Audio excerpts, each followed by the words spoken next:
¿Ya? Entonces, vamos a trabajar sobre lo que es la razón y sobre qué es la concupiscencia, y lo vamos a ir explicando. Ya, acompáñeme en esto, no se distraiga. Sé que ha sido difícil no distraerse con todo lo que ha sucedido, pero vamos. Entonces, ¿qué es la razón? La razón es el elemento que a ti y a mí nos impulsa a hacer el bien. ¿Ya? Esa es la razón. Lo que a ti y a mí nos impulsa a hacer el bien. Todos nosotros anhelamos hacer el bien y todos nosotros deseamos hacer el bien. Y eso es lo que nosotros, y la palabra nos enseña que es la razón. Y esta razón es inherente a nuestra vida humana creada. ¿Ya? Entonces, la razón es aquello que nos impulsa a hacer el bien. Y la concupiscencia es el pecado que mora en nuestro cuerpo. ¿Amén? Y la palabra nos enseña en Santiago, dice que nosotros somos tentados de nuestra propia concupiscencia, de lo que está en nosotros. Amén, y vamos a trabajar sobre eso. Acompáñame a leer 1 Corintios 15, 50. 1 Corintios 15, 50. Dice, pero esto digo, hermanos, que la carne y la sangre no pueden heredar el reino de Dios, ni la corrupción hereda la incorrupción. ¿Ya? Entonces, podríamos afirmar que una persona con un intelecto fuerte o una razón fuerte tiene más capacidad de hacer el bien que una persona que es gobernada por sus pasiones. ¿Amén? O sea, una persona que tiene un gobierno de su intelecto podría hacer mucho más el bien que una persona que es gobernada constantemente por sus pasiones. Una persona que es gobernada por sus pasiones por lo general termina pidiendo perdón posterior al error cometido, porque no supo cómo administrar internamente todas las sensaciones y emociones que estaba experimentando en ese momento. Entonces, tú puedes decir, oye, yo no pensé que tal persona en una pelea o en una discusión podría llegar hasta los golpes, porque fue dominado por sus pasiones, no pudo racionalizar, no pudo bajar, no pudo gobernar sobre lo que le dominaba. En cambio, una persona más fuerte en su intelecto, en su razón en realidad, sí lo podría hacer. Entonces, por ejemplo, para ciertas personas es extraño que un partido de fútbol termine a los golpes. Y para otros es muy normal porque es la pasión del momento. Y pueden justificar incluso su actuar. ¿Ya? Pero sigue siendo horrible. Entonces, todo el bien, y acá tenemos que entender, todo el bien de un hombre natural proviene de su razón, de su intelecto, de su mente. ¿Ya? Por eso el hombre hace buenas cosas. Por otro lado, todo el mal que un hombre hace es producto de la concupiscencia que habita en sus miembros. Vamos a explicar qué es la concupiscencia, para que usted también pueda tener mayor claridad. Acuérdese que estamos haciendo como un análisis de nuestra realidad interna, para que cada día nosotros podamos ser más alumbrados de la falta o del gobierno que ya tenemos de Cristo en nosotros. ¿Amén? Porque ya no estamos buscando a quién echarle la culpa de nuestra condición natural o de nuestra condición que traemos por defecto, sino que hoy día entendemos nuestra realidad interior y decimos, Señor, yo lo expongo a ti para que tú comiences a gobernar. Porque se nos puede ir la vida buscando culpables, tercerizando nuestra responsabilidad, cuando en realidad el tema está en nuestro interior. ¿Ven? Entonces, debemos reconocer también que tanto el bien que un hombre haga o el mal que un hombre obre no tiene nada que ver con la vida de Dios. Por lo tanto, Dios lo desecha. Y acá es súper interesante lo que vamos a hablar, porque la palabra nos enseña que el bien y el mal de un hombre, que el hombre puede hacer, el bien o el mal, provienen del árbol que Dios dijo no comerás. Por lo tanto, lo bueno y malo que yo hago, Dios lo desecha. ¿Por qué? Porque el origen de donde proviene es el árbol incorrecto, el cual no es Cristo, sino que es el árbol del conocimiento del bien y del mal. ¿Se entiende? Entonces, Dios lo desecha, ¿por qué? ¿Por dónde proviene? Entonces Dios dice, vamos a ver de dónde viene lo que está haciendo Jorge. O sea, podríamos definir que Dios va a juzgar las motivaciones con que hacemos las cosas y dónde proviene la realidad que nosotros estamos exponiendo a los demás. Entonces, Dios no juzga el obrar. Dios ve la fuente de aquel obrar, de dónde proviene lo que está realizando. ¿Amén? Porque si es bueno, pero proviene de mí, ese mí proviene del árbol del conocimiento del bien y del mal, el árbol que Dios dijo no coman. Amén. Yo sé que vamos a derribar algunas vacas sagradas, porque por eso decía al principio que la religión nos lleva a querer ser hombres buenos, pero sin Dios. Por eso Dios nos tiene que llevar primero al entendimiento profundo de que sea alumbrado en nosotros, que nuestro buen actuar sin Cristo, Dios lo desecha. ¿Amén?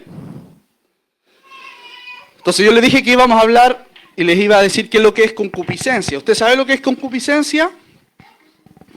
No, parece que no. La palabra concupiscencia en griego es epitunia, ¿ya? Y significa un deseo intenso de cualquier tipo. Eso es la concupiscencia, un deseo, una desviación intensa de cualquier cosa que nos guíe, que nos mueva. Es aquella desviación que gobierna en nuestro interior. Tú la conoces, no lo vamos a exponer, no vamos a decir cuál es, pero comencemos por Claudia. No lo vamos a echar al agua a nadie. Pero todos tenemos una desviación y debemos reconocerla. Y acompáñame a leer lo que dice la palabra en Santiago 1, del 14 al 15, que nos va a traer mucha más claridad de lo que estamos hablando. Dice, sino que cada uno es tentado. ¿Usted ha sido tentado alguna vez? Yo creo que todos hemos sido tentados, ¿sí o no? El que diga que nunca ha sido tentado es un mentiroso. Quizás no ha sido tentado, pero es mentiroso. ¿Verdad? Sino que cada uno es tentado cuando de su propia concupiscencia, de su propia desviación, es atraído y seducido. ¿Se entiende? Entonces la concupiscencia, después que ha concebido, da a luz el pecado. Y el pecado, siendo consumado, da a luz la muerte. O sea, acá hay un orden en el factor. O sea, acá no es que da lo mismo el orden de los factores, sino que aquí hay un orden. Dice, cada uno es tentado de su concupiscencia. O sea, cada uno es tentado de lo que está en su interior y no ha sido gobernado por el Señor. Eso es lo que está hablando la palabra. ¿Da? Por eso hay cosas que a ti te tientan que a otros no. Porque esa es tu concupiscencia. Esa es tu debilidad la que se expresa y la que se manifiesta. Y al no estar gobernada por el Señor, ¿qué hace Satanás? Pone situaciones por las cuales yo soy tentado. ¿Se entiende? Y dice que cuando somos tentados, somos atraídos, somos seducidos. ¿Ah? Hay un factor de seducción, de manipulación. Dice, la concupiscencia después que ha concebido da a luz el pecado. O sea, hay una consecuencia cuando tú te dejas tentar por aquello que tú sabes que es tu debilidad. Entonces cuando le digo, no, si yo lo voy a vencer, no se haga problema, si yo le voy a ganar, tú te estás dejando tentar y lo que va a dar a luz es pecado. ¿Amén? Por eso es importante que comprendamos estas cosas. Entonces tú podrías decir fácilmente, o queriéndonos excusar, decir, lo que pasa es que a mí me tentaron. O sea, la tentación lo único que evidenció es la debilidad que está en nuestro interior. ¿Amén? No se distraiga. Entonces, la tentación evidencia lo que está en mi interior. Aquella realidad que yo no le he entregado al Señor. Aquella desviación que está ahí y que no le hemos entregado al Señor. ¿Amén? Entonces, por eso siempre decimos, todo es interno. Yo le podría decir, no, esta tentación, no quiero juntarme con tal persona. No, hay una tentación. La tentación solamente va a propiciar que aquello que está no resuelto en tu interior se manifieste. ¿Amén? Romanos 6:12. Romanos 6:12 dice, no reine pues el pecado en vuestro cuerpo mortal, de modo que lo obedezcáis en sus concupiscencias. O sea, cuando reina el pecado es muy difícil que tú no le permitas a esa concupiscencia que comience a manifestarse y reine el pecado. Primera de Juan 2, del 15 al 17. Se dice, no améis al mundo ni las cosas que están en el mundo. Si alguno ama al mundo, el amor del Padre no está en él. Porque todo lo que hay en el mundo, ojo acá, los deseos de la carne, los deseos de los ojos y la vanagloria de la vida no proviene del Padre, sino del mundo. Y el mundo pasa y sus deseos, pero el que hace la voluntad de Dios permanece para siempre. Y Gálatas 5:16. Gálatas 5:16. Dice, digo pues, andad en el Espíritu y no satisfagáis o satisfagan los deseos de la carne. Amén. Entonces, amados, hay una diferencia entre el bien de Dios y el bien del hombre. Hay una diferencia. La vida de Dios, que es la vida Zoe, determina el bien de Dios. Amén. Y es importante que comprendamos esto.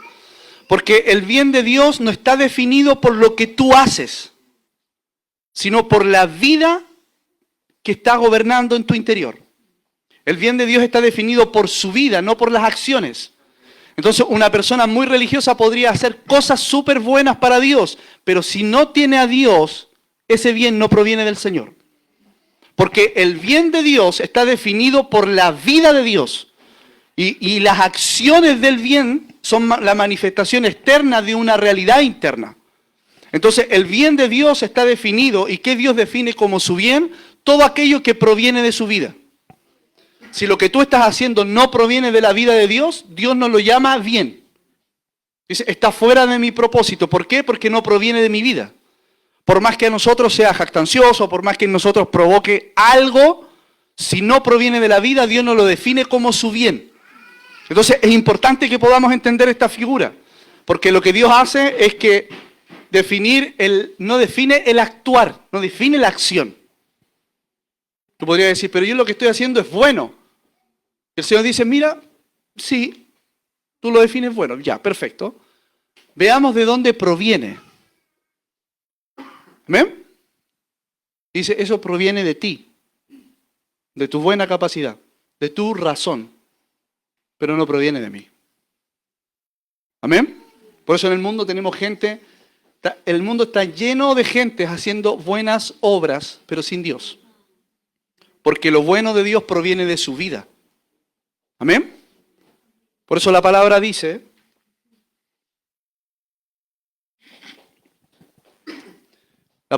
que estábamos muertos, ¿en qué? En delitos y pecados. Estamos muertos. La condición por defecto de toda la humanidad es muerte, no es vida. ¿Amén? Entonces la palabra nos enseña que todos estábamos muertos en delitos y pecados. Entonces, la vida de Dios determina el bien de Dios y la vida humana determina el bien del hombre. La vida humana determina el bien del hombre. Por eso la gente que está en el mundo, que no ha conocido a Cristo y que no ha recibido esta vida como tú y yo, también hacen cosas buenas. Por eso siguen amando a sus hijos. Por eso los envían al colegio, por eso le compran ropa. Pero ese bien no proviene de Dios. ¿Por qué? Porque el bien del hombre y el bien de Dios están determinados por el árbol en el cual tú y yo estamos establecidos. La palabra nos enseña en Génesis que habían dos árboles. Un árbol era el árbol del conocimiento del bien y del mal, que Dios le dijo, de ese árbol no coman, de ese árbol sencillamente no coman. Y estaba el árbol de la vida, el cual representa a Cristo. Y de ese árbol Dios nunca les prohibió que no comieran. Imagínate, Dios nunca prohibió que no comieran del árbol de la vida. Y del árbol que Dios les prohibió, comieron. ¿Amén? Es lo mismo que va a pasar con tus hijos. Tú le dices no y eso hace. Entonces, el árbol del conocimiento del bien y del mal está relacionado, obviamente, con conocimiento, bien, mal y muerte. O sea, todo lo que proviene del árbol del conocimiento del bien y del mal termina en muerte. Por eso tus buenas obras y tus malas obras, que provienen del árbol del conocimiento del bien y del mal, tienen el mismo destino. Muerte, pero no vida. Porque no provienen de la vida eterna, la cual es Cristo.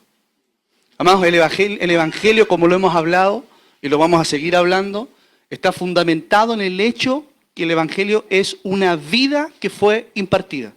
El Evangelio no es mejoramiento personal, el Evangelio no es superación personal, no es cambio conductual, el Evangelio es la impartición de una vida para que esa vida haga por medio nuestro lo que tú y yo no podemos hacer. ¿Amén? Entonces, en este árbol no se encuentra la vida de Dios, Entonces la gente comió del árbol del conocimiento del bien y del mal, y de ahí en adelante hicimos lo bueno y lo malo. Pero en ese árbol no estaba la vida de Dios. Por lo tanto, siempre el hombre estuvo alejado de Dios, haciendo lo bueno y lo malo. Pero nunca pudo vivir a Dios. Porque Dios estaba en el árbol de la vida, del cual el hombre eligió no comer. ¿Amén? Entonces, en este árbol nos encuentra la vida de Dios. Y mira, este ejemplo es súper clarificador, porque tú le puedes llevar información a un hombre de lo que es bueno y de lo que es malo. Pero tú no le puedes llevar la vida. ¿Amén? Yo podría pararme acá, sábado tras sábado, a decirte, eso es malo, no lo hagas, esto es bueno, esto es malo, eso es bueno, eso es malo. Y lo único que podría provocar en ti es modular tu conducta. Y te haría dependiente, a mi parecer, respecto de lo que es bueno y malo. Pero lo que hacemos desde acá es una transferencia de vida. Es el Cristo que está en ti, te va a decir esto no más. Y tú le vas a decir, pero no es malo, no estoy hablando de eso. Porque eso proviene de otro árbol. No tiene que ver conmigo. ¿Amén? Entonces, ¿cuál fue el engaño de la religión, amados? Que la religión nos vendió un evangelio de buenas personas, pero sin Cristo. Un evangelio donde teníamos que hacer buenas cosas para ganarnos el cielo. Y mientras el cielo esté a disposición de lo que tú puedes hacer o dejar de hacer, siempre va a estar sujeto a ti, a tu actuar. Entonces, cuando tú te tienes que ganar el cielo, yo me pongo a hacer buenas obras porque pienso que por medio de eso yo me voy a ganar el cielo y la salvación. Pero ese es un evangelio equivocado, porque la salvación yo no me la puedo ganar. A mí Dios me dio su salvación. Por causa de creer en su Hijo. Porque Él es la salvación para nosotros. La salvación no es un tiempo futuro. La salvación es recibir a Cristo, porque en Él somos salvos. Entonces, mientras nosotros sigamos con el entendimiento de que el evangelio solamente es hacer buenas obras, para ver si es que de esta manera me gano el cielo y de esta manera tengo una casa más grande en el cielo, cuando yo tengo ese pensar, lo único que estoy haciendo es trabajar en el árbol incorrecto. ¿Amén? Entonces la vida del creyente no es superación personal. No es hacer mejor persona de ti por medio de una capacitación, por medio del esfuerzo natural que tú le puedas poner. En la vida del creyente no es superación personal, es crecimiento en vida. Es que la vida de Cristo crezca en ti. Es que el Cristo que tú un día recibiste comience a crecer, a ensanchar sus dominios en todo tu ser, a gobernar cada aspecto y cada área de tu vida para que Él pueda expresarse por medio de ti. Entonces, en la medida que la vida de Cristo vaya creciendo en nosotros, el bien de Dios es expresado de forma espontánea, no mental. ¿Qué quiero decir cuando yo digo de forma mental? Cuando tú tienes que pensar que es bueno, es porque tú lo estás realizando y no es algo que brota espontáneamente. Porque cuando el bebé tiene hambre, espontáneamente llora. Él no piensa, voy a llorar para que mi mamá me dé comida. Es un acto reflejo, espontáneo, propio de la vida de bebé. ¿Amén? Entonces, cuando la vida de Dios ha crecido en mí, a mí nadie me tiene que decir, tienes que amar. Porque la vida ama. Cuando la vida ha crecido en mí, nadie me tiene que decir, tienes que perdonar. Porque esa vida es una vida de perdón. Pero cuando yo tengo que hacer el ejercicio mental de decir, deberé perdonar a mi enemigo. O más, profundicemos más y pongámonos un poco más espirituales. Cuando nosotros decimos, la palabra me enseña que yo tengo que perdonar, entonces yo voy a perdonar. Esa acción es tuya. Porque cuando es por causa de la vida, en ni un momento cuestiona si debería hacerlo. La vida simplemente fluye. ¿Se entiende? Pero frente a la disminución de la vida de Cristo, cuando tenemos un Cristo pequeño, constreñido en nosotros, tenemos que racionalizar si tenemos que hacer el bien o no. Y el que determina eso eres tú y tu razón. No es el Señor. ¿Amén? Por eso nosotros somos tardos para perdonar. Cuando deberíamos ser tardos para la ira, dice su palabra. ¿Amén? Entonces, el bien de Dios, cuando la vida crece, es expresado de forma espontánea por medio nuestro. Y no como un ejercicio donde yo defino lo que es bueno y trato de hacerlo. ¿Ven? ¿Se entiende? Entonces debemos permitirle, amados. Así como cuando estamos, ¿por qué nosotros somos intencionales en el que la gente salude? Porque cuando comienza a crecer la vida, usted ya no va a esperar que la pastora, usted va a abrazar a todos. Porque una vida que ama y llena del amor, lo único que puede hacer es amar. No, yo no voy a saludar al pastor, mira con la bufanda que vino. No, usted abraza, ama, porque está saturado por esa vida. Y no empieza a mirar así, ay, cómo vino vestido, mira cómo está, se habrá bañado. No estoy diciéndole nada a nadie, no se lo tome de personal. ¿Amén? Entonces, yo puedo reconocer lo malo en mí, quiero cambiar, pero el riesgo comienza ahí, porque el medio por el cual yo quiero cambiar puedo ser yo mismo. Y eso es superación personal, pero no es la vida de Cristo. ¿Amén? Y eso provoca a la larga mucho cansancio y mucha fatiga, porque dependo de mi capacidad de ser mejor persona, cuando yo ya sé que no lo soy. ¿Sí o no?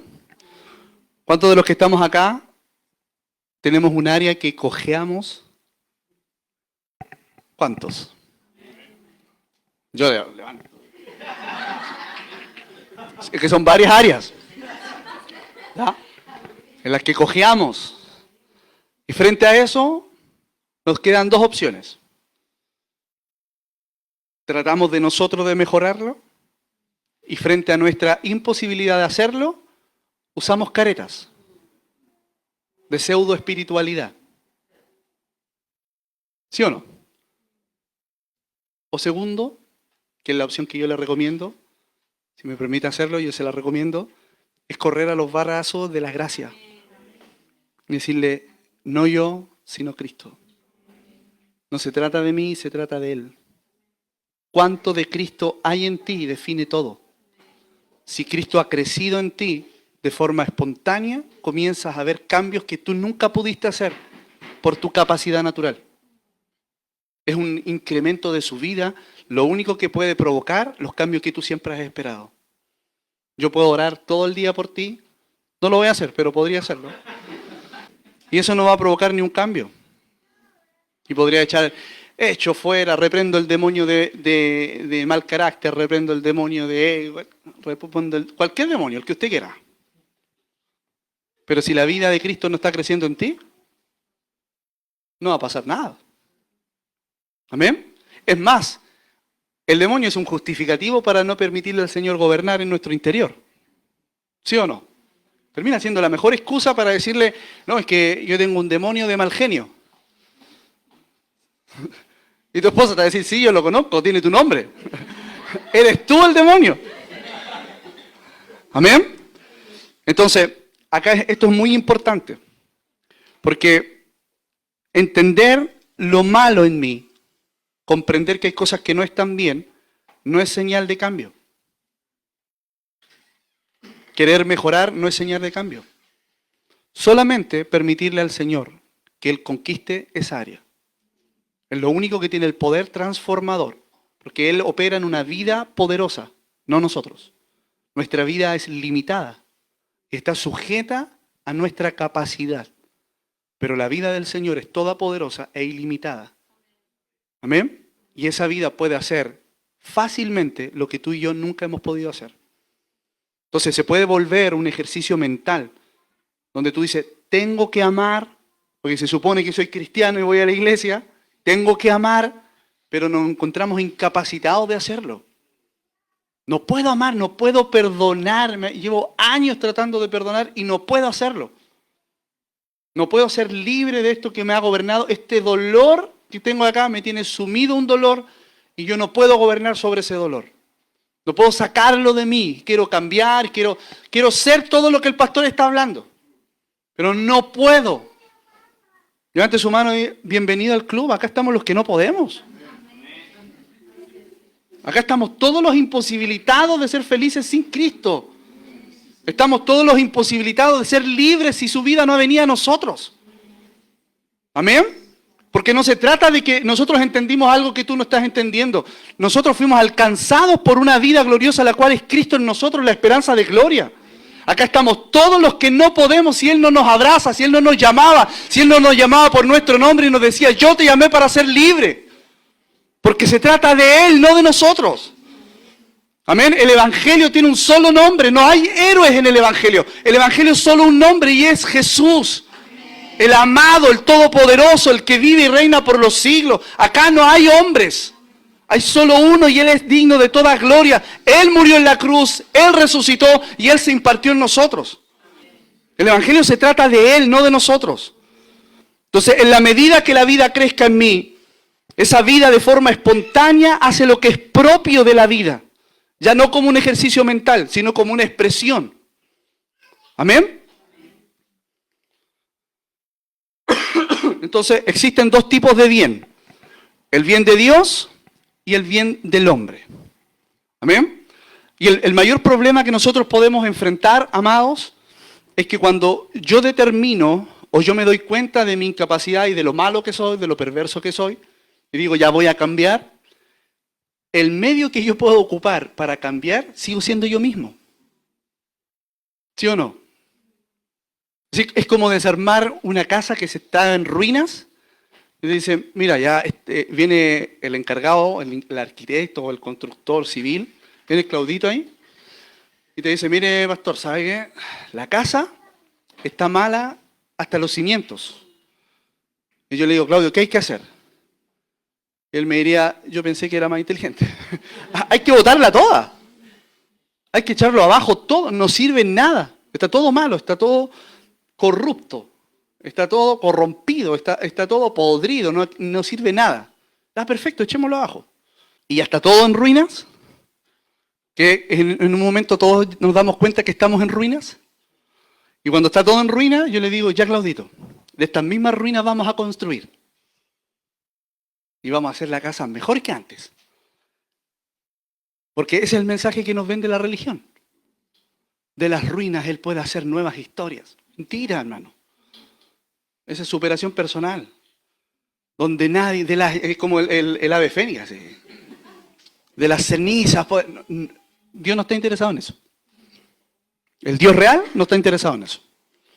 Entonces Claudio me diría, mire pastor, si yo le dije que esto había que demolerlo es porque nada de esto sirve. Nada de acá sirve. Nada. No sirve hay que comprar todo nuevo. ¿Amén? ¿Y por qué te menciono esto? Porque Dios no se hubiese dado la tarea o la palabra no nos enseñaría que Él hizo de ti y de mí una nueva criatura. Amén. Él podría ser ¿cómo se llama esa gente que ocupa las cosas de nuevo? Claro, Dios no recicla la vieja criatura. Dios la crucificó. Amén.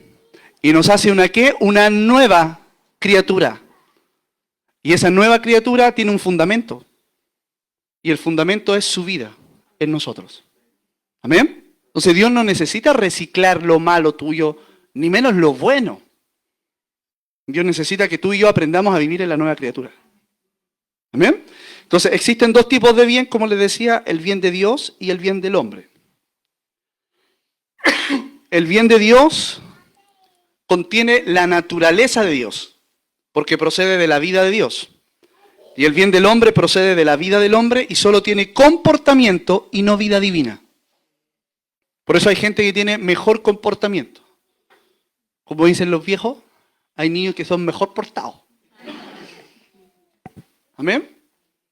Pero los dos niños son naturaleza caída si no tienen al Señor. Claro, a nosotros nos llama la atención y a los profesores les gusta más el niño mejor portado. ¿Sí o no? Que el desordenado que viene deja la escoba acá. Y eso es lo que busca la religión. Los buenitos. Yo no sé si usted será tan asiduo a ver televisión, pero hace mucho tiempo, pero había una serie muy famosa que ahora ya no tiene tanta fama como antes, que son Los Simpsons. Y en Los Simpsons, bueno, Homero Simpson también va a la iglesia los domingos, ¿no?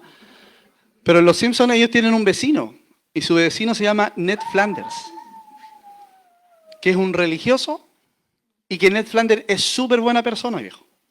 Es súper buena persona. Homero le ha robado de todo. ¿No? Y Ned, ahí está, buena persona, buena persona. Pero hay un capítulo donde Ned Flanders explota. Y termina maldiciéndolos a todos y termina en el psiquiatra. En un psiquiátrico, en un loquero, como decimos acá en Chile. Y tú le puedes decir, ¿y qué pasó ahí? Porque todo lo que él tenía era conducta, comportamiento. Pero no la vida de Cristo gobernando. Entonces, lo que el Señor quiere hacer contigo no es que tengas buena conducta, ni hacer buena persona. Eso es la consecuencia. Nosotros hemos valorado en sobremanera la acción, pero no el origen. Y tenemos que aprender a valorar el origen. ¿Y cuál es el origen de todo lo que estoy haciendo? La vida de Cristo. Si no es la vida de Cristo, lo desecho. Por más bueno o por más gratificación que me pueda traer a mí mismo. ¿Amén? Mateo 12:35. Dice, el hombre bueno del buen tesoro del corazón saca buenas cosas y el hombre malo del mal tesoro saca malas cosas. Romanos 7:18 al 19 y el 21. Romanos 7, del 18 al 19 y el versículo 21. Y dice, y yo sé que en mí, esto es en mi carne, no mora el bien. Porque el querer el bien está en mí, pero no el hacerlo. Porque no hago el bien que quiero, sino el mal que no quiero, eso hago. Así que queriendo yo hacer el bien, hallo esta ley, que el mal está en mí. ¿Amén? Entonces, este es el bien que nosotros expresamos por nuestras propias vidas. Porque el bien de Dios no se origina en nosotros. El bien de Dios proviene de Dios y se expresa por medio nuestro. ¿Amén? Por eso nosotros podemos hacer el bien a toda la gente independiente de lo que nos hagan. Porque no es algo que provenga de mí. Es algo que proviene de Él. Y yo solamente soy la expresión de ese bien. ¿Amén? Entonces, acá es donde todos los egos quedan reducidos a nada. Porque todo el bien que usted vea en cualquier hermano de la iglesia es una expresión de Cristo. No es la virtud individual del hermano, sino es Cristo siendo expresado. ¿Amén?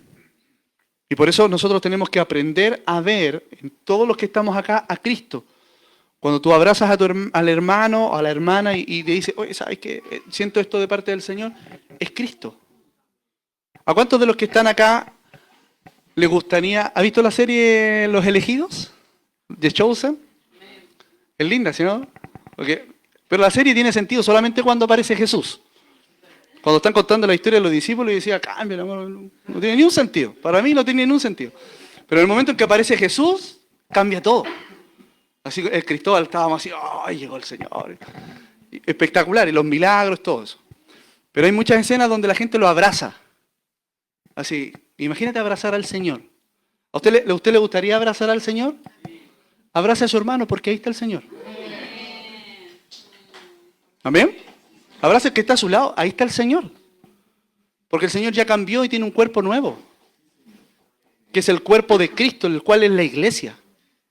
¿Amén? Y si tú no logras ver a Cristo en tu hermano, hay un problema de revelación del cuerpo de Cristo. Porque Jesús, el que estuvo en la tierra, tenía un cuerpo individual. Pero cuando Él murió y resucitó y fue hecho espíritu vivificante y fue impartido en nosotros, ahora tiene un cuerpo multiorgánico, que es la iglesia. Entonces cuando tú ves a Jesús en los hechos, ¿dónde está Jesús en los hechos? Por medio de su iglesia. Solamente que Él cambió de cuerpo.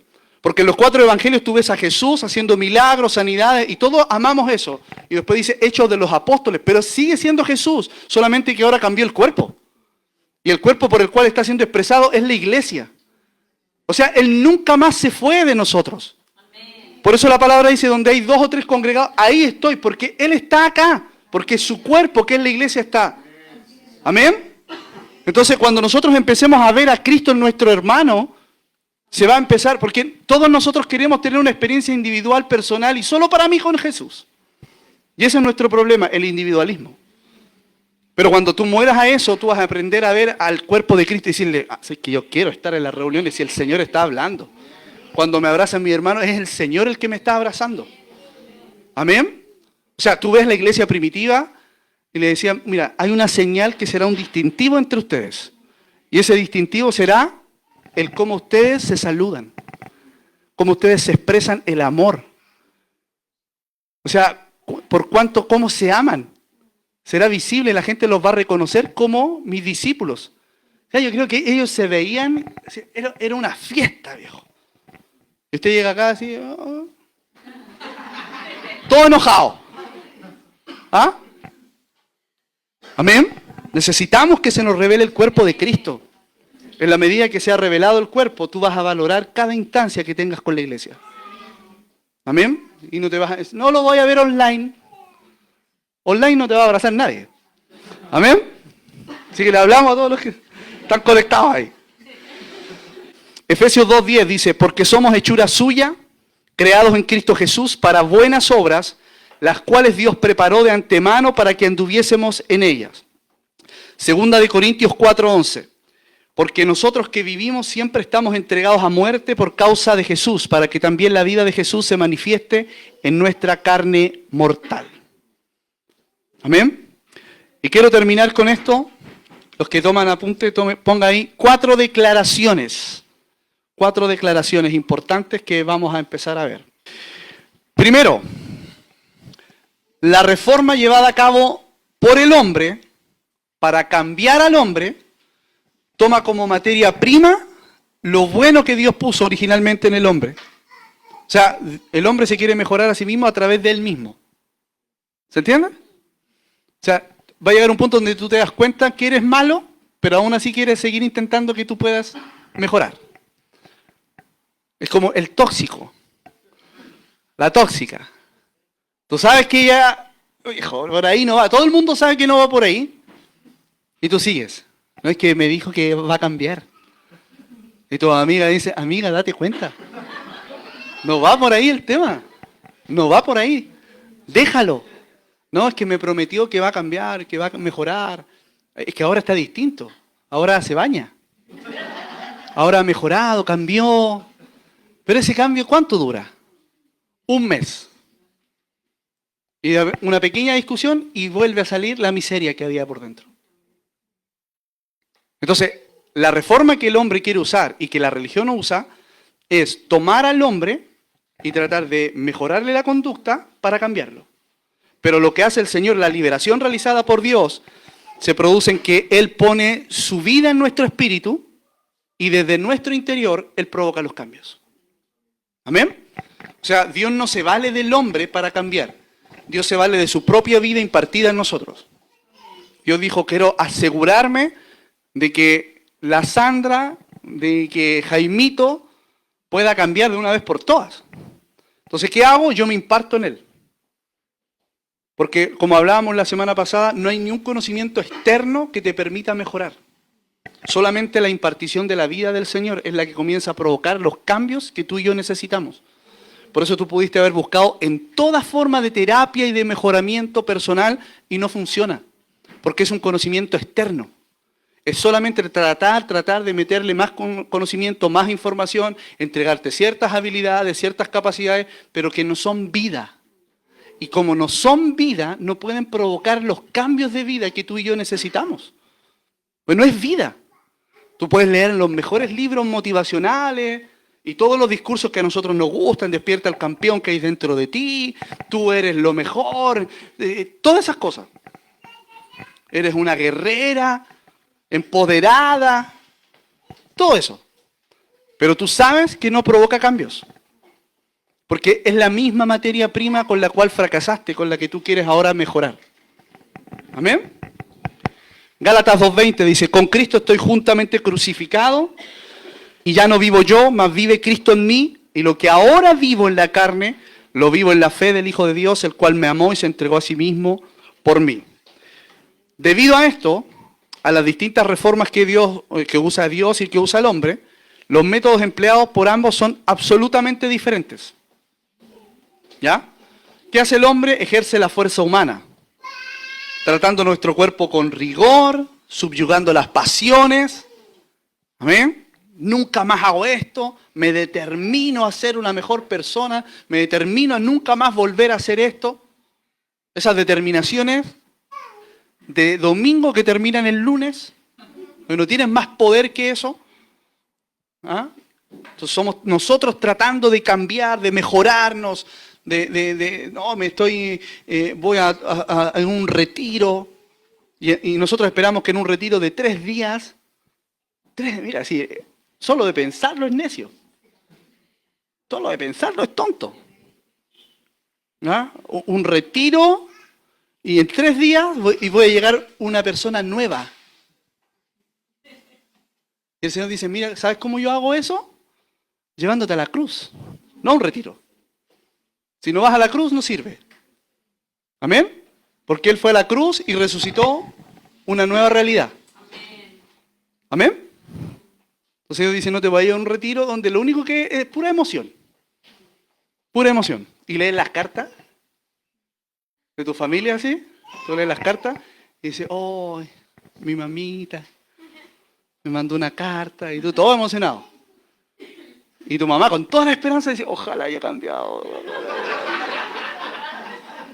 Y lloras en el retiro. Y lloras toda, llanto por todos lados.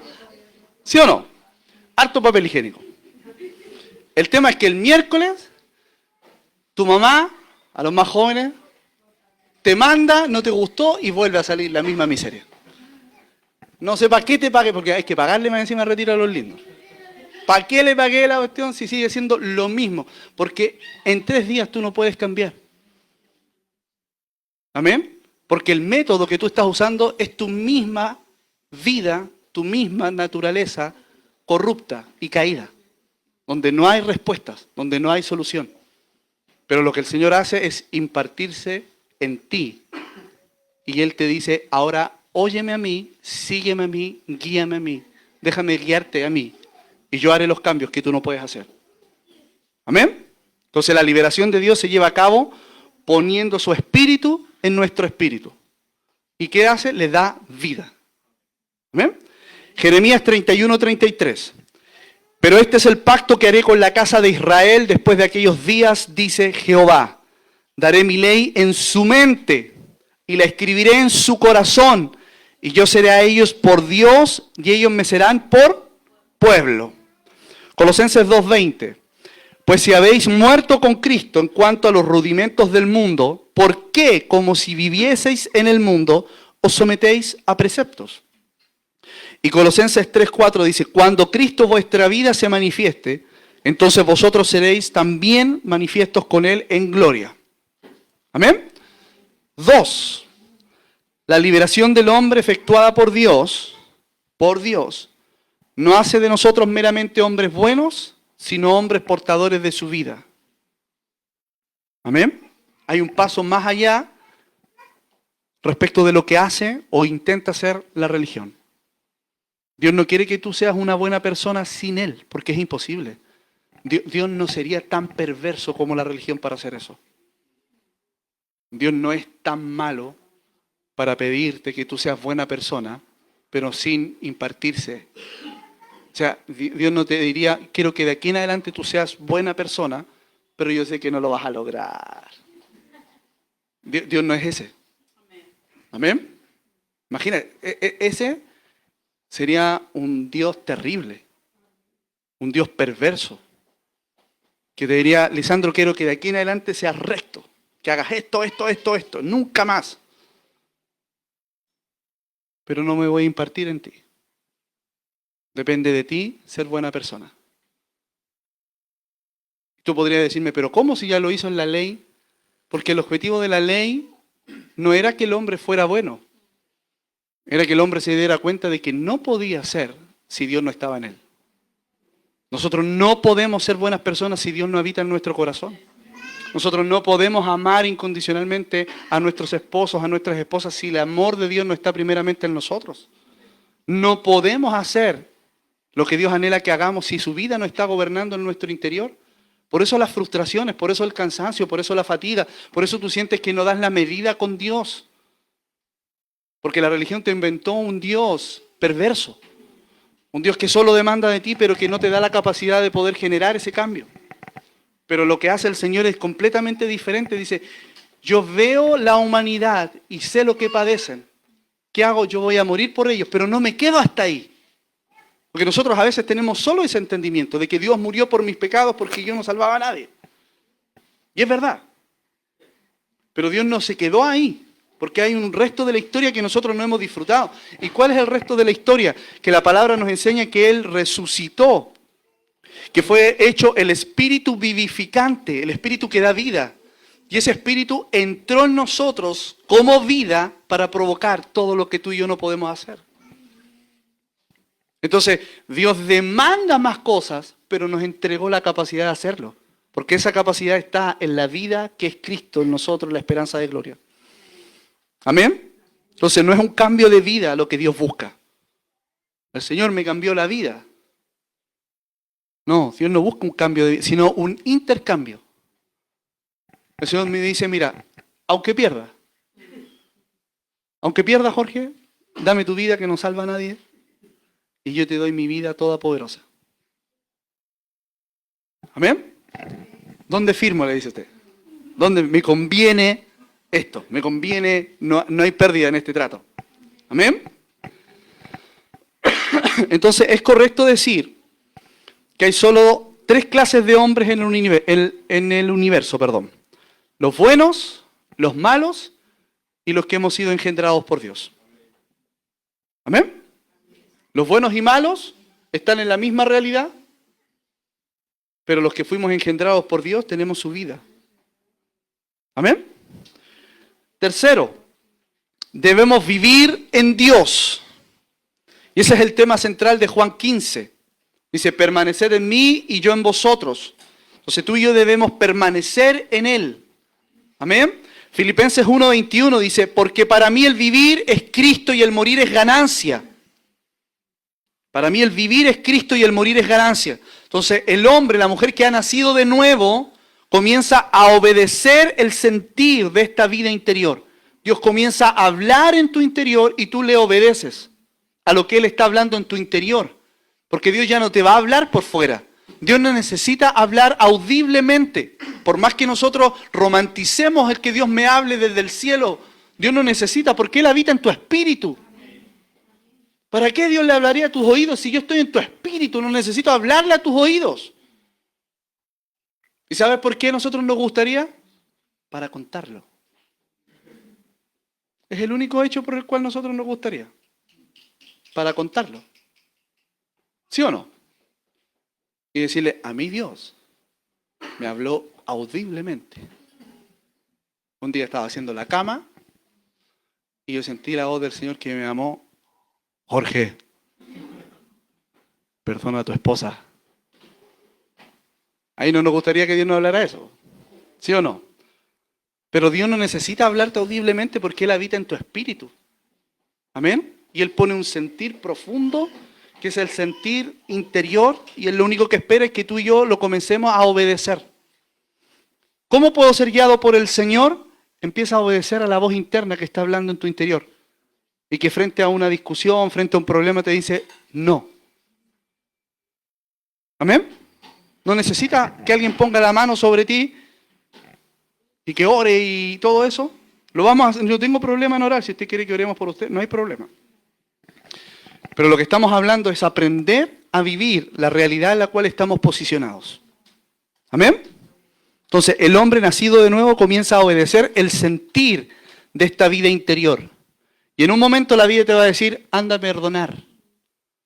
Y tú obedeces. Y vas y dices, ¿sabes qué? Te perdono. Te perdono. O te va a decir, anda a hacer esto. Y tú le haces caso. O en cierto momento te va a decir la vida, sal de acá. No quiero que estés más acá. Sal. Y no se abrió el cielo, nada. Tú en tu interior sabes que Dios te está hablando. Y lo único que te compete a ti es obedecer. Y dices, ¿sabes qué? Me tengo que ir. ¿Por qué? No te puedo explicar. Pues si le explica no te va a entender. Usted no le dé explicaciones. Me tengo que ir de acá. Listo. Nos vamos. Y en ese aprender a obedecer al sentir interior, Dios cada vez te va hablando más fuerte. Más fuerte. Y tú aprendes a leer cuando Dios te está hablando. ¿Amén? Pero cuando tú desobedeces lo que Dios te está hablando, empiezas a poner como una callosidad espiritual. Y Dios habla y tú ya estás tan duro que no hay forma en que tú le obedezcas. Amén. Primera de Juan 2:27. Dice, pero la unción que vosotros recibisteis de Él permanece en vosotros y no tenéis necesidad de que nadie os enseñe. Así como la unción misma os enseña todas las cosas y es verdadera y no es mentira, según ella os ha enseñado, permaneced en Él. Acá la palabra dice que la unción nos enseña todas las cosas. La unción nos enseña. ¿Cómo tengo que orar? La unción nos enseña. ¿Qué es la unción? Es el Espíritu Santo fluyendo, moviéndose en tu interior, hablando a tu espíritu. ¿Cómo perdono? Permite que la unción te enseñe. ¿Amén? Porque si no, nosotros volvemos a lo externo. Enséñeme a usted, pastor, a orar. ¿Por qué los discípulos le dicen a Jesús, enséñanos a orar? Porque ellos no tenían el Espíritu Santo. No había forma en que ellos supieran orar sin el Espíritu Santo. Pero tú y yo tenemos el Espíritu Santo en nuestro interior. ¿Amén? Por eso Jesús le dice a sus discípulos, les conviene que yo me vaya. Les conviene. Porque vendrá otro, el Consolador, el Espíritu Santo, y Él los llevará a toda verdad y a toda justicia. Y Él tomará de lo mío y os hará saber. Y el Espíritu Santo vino a habitar en nosotros. O sea, imagínate, cuando los discípulos estaban con Jesús, por más que nosotros lo romanticemos, si Jesús se iba a orar, ellos quedaban ahí tirados, no tenían ni idea de lo que había que hacer. No sabían. No sabían nada. Nada. Pero eso a ti y a mí no nos pasa. Porque el Espíritu Santo habita acá. Si yo no sé qué hacer frente a una situación, el Espíritu Santo me dice, esto es. Y eso me vuelve cada vez más dependiente del Espíritu Santo. Para que Él me dirija, me direccione, me guíe y hable lo que solamente Él puede hablar. Amén. 4. Los chavos. La meta final de esta liberación, realizada por Dios en el hombre, es la unidad de Dios con el hombre. ¿Qué quiere decir esto? Vivir en comunión con Él, tocarlo, experimentarlo con nuestro espíritu. Amén. Que disfrutemos de Él de modo práctico. Si conectamos con el sentir de Dios en nuestro interior, automáticamente podremos ser libres del pecado, porque no se trata de que tú venzas el pecado, sino que Él lo venció. Hacer las buenas obras que no pudimos hacer antes, porque ahora Él las hace y no nosotros. Y cumplir la ley de Dios y expresar en nuestro vivir la vida de Dios. Y les invito a ponerse en pie, vamos a orar.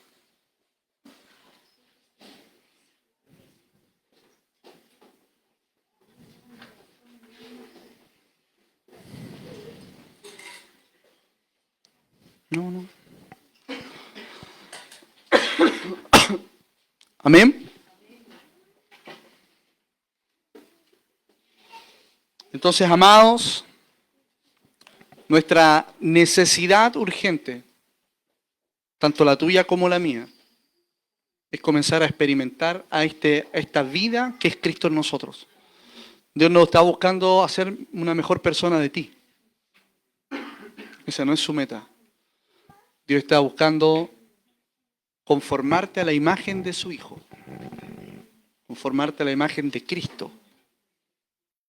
Esa es la meta. Yo sé que todos nosotros llegamos al Evangelio por alguna necesidad, por algún problema que estábamos atravesando, pero eso solamente fue la carnada que Dios usó. Así como Dios dice, mira, tú venías por ese problema, pero yo te tenía un reino, yo te quería hacer mi hijo, yo quería impartir mi vida, yo quería darte salvación, sentarte en los lugares celestiales juntamente con Cristo, que disfrutaras toda la realidad, la inescrutable riqueza de Cristo, y así un sinnúmero más de cosas. Y le dice, yo venía por cobre y me llevo oro. El tema es que lo aprendamos a disfrutar. Tenemos una urgencia, y esa urgencia es, necesito experimentar a este Cristo que está en mí. Lo necesito experimentar. Porque en la medida que lo experimento, todo lo demás ya está resuelto. Hay un dicho que dice, obviamente un dicho dice, Ama y haz lo que quieras, porque el que ama no hace nada indebido. Pero yo diría, experimenta a Cristo y está todo resuelto. Porque en la medida que le vivas a Él, le experimentes a Él, vas a tener victoria sobre el pecado, sobre el mal carácter. Todo va a ser modificado y transformado. Ya no en tu capacidad, sino de una forma espontánea. No sigas luchando con tratar de ser mejor persona. No sigas en esa lucha, no sigas. Abandónala, abandónala. Dile, Señor, yo no quiero ser mejor persona en mi capacidad. Lo único que nosotros necesitamos es estar con Él. ¿Se acuerdan que cuando viene la crucifixión de Jesús, a Pedro lo descubren porque hablaba igual que él? Le dice, tú eres de uno de ellos, y hablas igual que él. Hablas igual. Y ahí Pedro, para desmarcarse, le tiró sus garabatos. Porque no le dijo, anda para allá, bobo. No. Le dijo garabatos. Garabatos. O sea, se bajó de la cruz de inmediato y le soltó garabatos para desmarcarse. ¿Por qué te comento esto? Porque imagínate cuánto tiempo ellos pasaban juntos que hasta hablaban igual que él. O sea, si tú y yo lo tenemos en nuestro interior, estamos perdiendo tiempo, amados. ¿Sí o no? Porque ellos con un Cristo exterior hablaban igual que Él, se comportaban igual a Él, pero tú y yo tenemos un Cristo que habita en mi espíritu. ¿Amén? Y en la medida que pasemos tiempo con Él, se va a manifestar todo lo de Él a través de nosotros.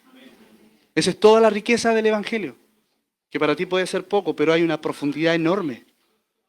Amén. Déjate de querer cambiar, déjate de querer vencer el pecado, déjate de querer tú perdonar, déjate de querer tú amar, experiméntalo a Él. Experiméntalo a Él. Amén. Los discípulos pasaban tanto tiempo con Jesús que cambiaban de forma natural. A los hijos del trueno que le decían a los discípulos, o sea, eran terribles.